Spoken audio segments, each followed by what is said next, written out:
Lis contis des mans verdis, idee et esc di Roberta Masetti. Savedis tu che il noglar al fas ben ai terrens erz? Le magie e ven de sos lidris, stant che ha in manen une red fonde salde che fissa il terren, fermant lis erosions e slacs. Se jenfri une piante che altre, a si lasse cressi la ierbe, che assuparà la ploe e non si formaran i gas che arrindin il terren malfer. Di fatt, i casons dai langobars aier in fas sul cul noglar. Sui troncs, lavoras tant che pai e impiras tal terren, avvignevin in cas i ramas, formant un tessuto vegetal fis che da spos si taponava con la terra. Sull'imprin i ramas aier in diventiar o di noglar, ma dopo si dopravin anche chianis di blave,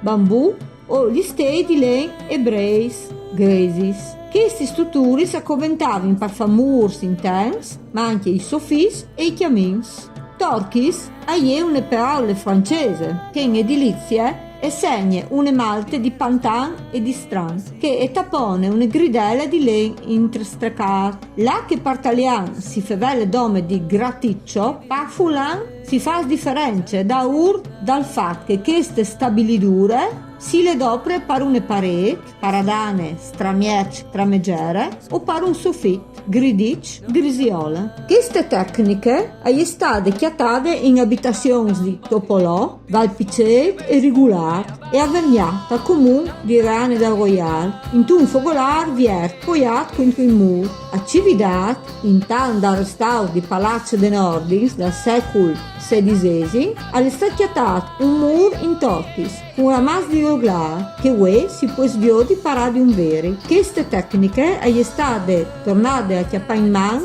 dell'Associazione Culturale La Fara, che in regione promuove la storia del popolo langobardo. Mandi!